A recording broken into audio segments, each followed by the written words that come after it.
ब्रह्मरूपिणी विष्णुमोहिनी सर्वक्षेत्रिणी शोभितं देहधारिणी विष्णुवासिनी रूपकामिनी सूचितं देवकामिनी नागपद्मिनी सर्वसुर मुनि सेवितं हे शिवापति पार्वती पति ताहिमं भव सागरम।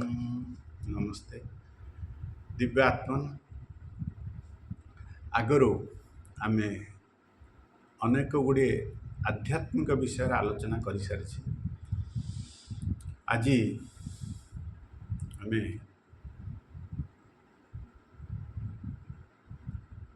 एक यौगिक कौशल विषय आलोचना करवा जहाँकि स्पॉन्डिलाइटिस सर्विकल स्पॉन्डिलाइटिस बहुत उपादेय। यही रोगटी रे मु आक्रांत होइथिली एवं मु मध्य डाक्तर पाखु जाई ट्रीटमेंट हवा को जाइथिली एवं से मध्य मते एक एक्सरे करिया कहिथिले। एक्सरे करिक आनला पर से कहले जे आपन को स्पॉन्डिलाइटिस होइछि सर्विकल स्पॉन्डिलाइटिस तेणु आपन को ए गोटे बेकरे बांधिया को पड़ो से जोटा दियंते बांधिया पे गोटे थाए आम देखीचे से गोटे बांधिया पे भी लिखिथिले एवं किसी औषध मध्य लिखिथिले किसी मालस करबा को लिखिथिले। जहाँ मो घर को आसला परे मोटे औषध खाइबा टे भल पाए आमती पुणी बेकर गोटे सबुदिन बांधिया को गोटे कमी हबागिया लगे जहाँ मो मन से मानि नाला तेणु मुझे यौगिक कौशल अवलंबन करके से रोगटी भल होता आज पर्यंत से रोग होना जहाँ तेणु मन मन भाई जब ये यौगिक कौशल अन्य पहुँचा जाए ताले से किसी उपकृत हे। जहाँ बेसी समय न डेरी कर यौगिक कौशल आरंभ करवा। प्रथम हाथ टी स्ट्रेट रखी ये आंगुठी को भितर रखी एमती 10 थर करवा।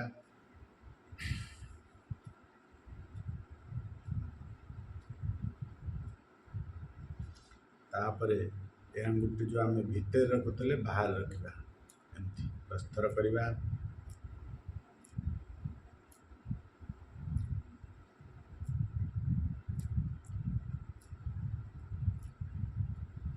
तापर एटा को एमती 10-15 थर 20 थर जमी कर किसी असुविधा नहीं।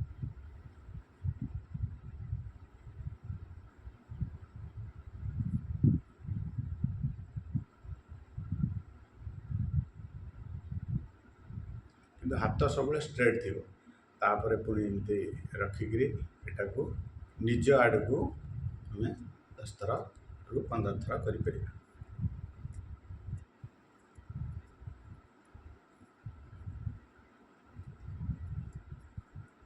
तापर पुणी रिभर्स करवा।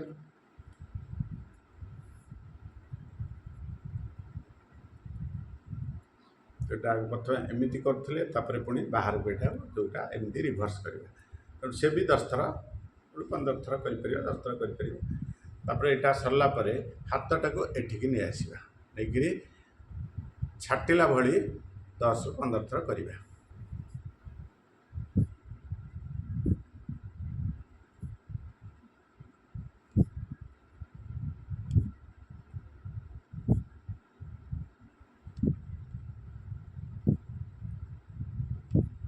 है तापर ये कांध को एमती रखिक हाथ बुलेवा पछू को बुलेवा हाथ दुटा एमती लगी जो बुला बेले ये कान पाखे लगी यहाँ एमती बुलूव एमती 10-15 थर 20 थर कर।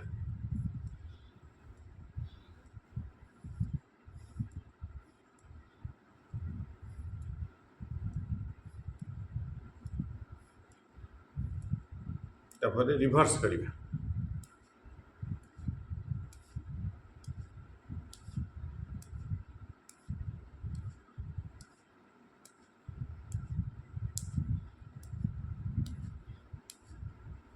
एमती कर सारापर कौन करवा ना हाथ दुटी को आमर जंघ उपरे रखी केवल एटा को बुल कोटा कांध पाखु आगू को चलला एमती 15 ରୁ 20 थर करवा। 20 थर कले बहुत भल ଦେଖନ୍ତୁ କେମିତି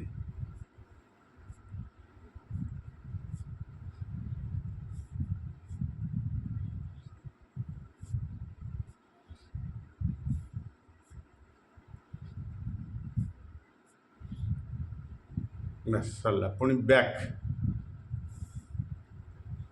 ପଛକୁ କରିବା।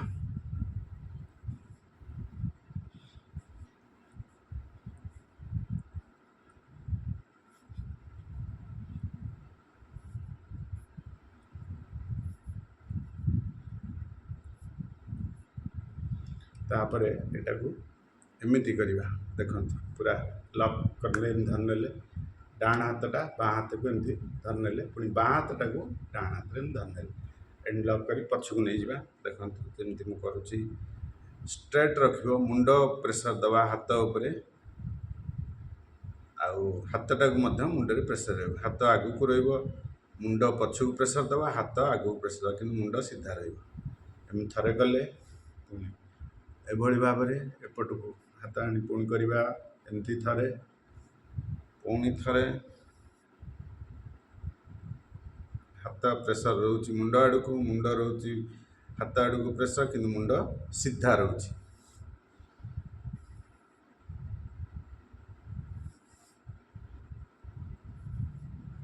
ତେଣୁ ଏମିତି କରିପାରିବେ ଆପଣ, ମାନେ ସୁଖାସନରେ ବା ପଦ୍ମାସନ ଯେମିତି ବସନ୍ତୁ, କିଛି ଅସୁବିଧା ନାହିଁ। ଯେଉଁଭଳି ଆସନରେ ବସିଲେ ହେବ, କିନ୍ତୁ ଏଟାକୁ କରିବାକୁ। ତାପରେ ଏଇ ସରିଲା ପରେ ତାପରେ ଆମେ କ'ଣ କରିବା, ବର୍ତ୍ତମାନ ଦେଖନ୍ତୁ ଏଇ ଯେଉଁ ହାତକୁ ଲକ୍ କରିଦେବା। ଲକ୍ କରି ଏମିତି ପଛପଟକୁ ନେବା, ପଛପଟକୁ ପ୍ରେସର ଦେବା। କେମିତି ନା ମୁଣ୍ଡକୁ ପଛପଟକୁ, ହାତକୁ ଆଗ ପଟକୁ ପ୍ରେସର ଦେବା, କିନ୍ତୁ ମୁଣ୍ଡ ସିଧା ରହିବ। ଏମିତି 20 ଯାଏ ଗଣିବା ପର୍ଯ୍ୟନ୍ତ କରିପାରିବେ, 25, 30 ପର୍ଯ୍ୟନ୍ତ ମଧ୍ୟ ଏମିତି ରଖି କରିପାରିବେ। ପୁଣି ଠିକ୍ ସେଇଭଳି ଭାବରେ ଆଗକୁ ହାତ ଆଣିବା, ସେଇ ଏକା ମେଥଡ଼। ମୁଣ୍ଡକୁ ଆଗକୁ ପ୍ରେସର କରିବା ହାତ ଆଡ଼କୁ, ହାତକୁ ମୁଣ୍ଡ ଆଡ଼କୁ ପ୍ରେସର, କିନ୍ତୁ ମୁଣ୍ଡ ସିଧା ଥିବ। ତାପରେ ସେମିତି ଠିକ୍ ଡାହାଣ ପଟକୁ ସେମିତି ସବୁବେଳେ 30 ପର୍ଯ୍ୟନ୍ତ ମିନିମମ୍ ଗଣୁଥିବେ, ତାପରେ କରିବେ। ଡାହାଣ ପଟ ସେମିତି ମୁଣ୍ଡକୁ ଡାହାଣ ହାତ ଆଡ଼କୁ ପ୍ରେସର, ଡାହାଣ ହାତ ମୁଣ୍ଡ ଆଡ଼କୁ ପ୍ରେସର, କିନ୍ତୁ ମୁଣ୍ଡ ଷ୍ଟ୍ରେଟ୍ ଥିବ। ଏମିତି 30 ଗଣିବା ପର୍ଯ୍ୟନ୍ତ କରିପାରିବା। ତାପରେ ପୁଣି ବାଁ ହାତ ସେମିତି ସେଇ ଏକା ମେଥଡ଼, ମୁଣ୍ଡ ବାଁ ହାତ ଆଡ଼କୁ ପ୍ରେସର, ମୁଣ୍ଡକୁ, ହାତ ମଧ୍ୟ ମୁଣ୍ଡକୁ ପ୍ରେସର, କିନ୍ତୁ ସିଧା ରହିଥିବ, ଷ୍ଟ୍ରେଟ୍ ରହିଥିବ ମୁଣ୍ଡ। ତାପରେ ପୁଣି ତଳକୁ ଦେଖନ୍ତୁ, ଓଠକୁ କ'ଣ କରିବା, ଉପରକୁ ପ୍ରେସର ଦେବା, ମାନେ ତଳକୁ, ଆଉ ହାତରେ ପ୍ରେସର ଓଠକୁ ଉପରକୁ ଦେଇକରି, କିନ୍ତୁ ମୁଣ୍ଡ ଷ୍ଟ୍ରେଟ୍ ଥିବ। 30 ପର୍ଯ୍ୟନ୍ତ ଗଣିକରି ଏଭଳି ଭାବରେ କରିବା। ଏତିକି ହେଇଗଲା, ଆମର କମ୍ପ୍ଲିଟ୍ ହେଇଗଲା, ଏକ୍ସରସାଇଜଟି କମ୍ପ୍ଲିଟ୍ ହେଇଗଲା। ଯାହା ହଉ, ଆପଣମାନେ ଯଦି ୟାକୁ ପ୍ରତିଦିନ ଅଭ୍ୟାସ କରିବେ, ଖୁବ୍ କମ୍ ସମୟର ଅଭ୍ୟାସ, 5-10 ମିନିଟ୍ର ଅଭ୍ୟାସ, କିନ୍ତୁ ଯେଉଁମାନେ ରାତିରେ ଶୋଇପାରୁନାହାନ୍ତି, ଯେଉଁ ବେକ ପେନ୍ ହେଉଛି, ଦୁଇପଟେ ତକିଆ ଦେଇକି ଶୋଇପାରୁନାହାନ୍ତି କି କୌଣସି ପ୍ରକାର, ତେଣୁ ଆପଣ ୟାକୁ କରିବା ଦ୍ୱାରା ଆଉ ଧୀରେ ଧୀରେ ଏ ପେନ୍ ମଧ୍ୟ ଉପଶମ ହେବ। ଯାହା ହଉ, ଆଜି ଏ ଭିଡ଼ିଓଟିକୁ ଏଇଠି ରଖିବା, ପୁଣି ପରେ ଆଉ ଗୋଟେ ଭିଡ଼ିଓରେ ଆପଣମାନଙ୍କ ସହିତ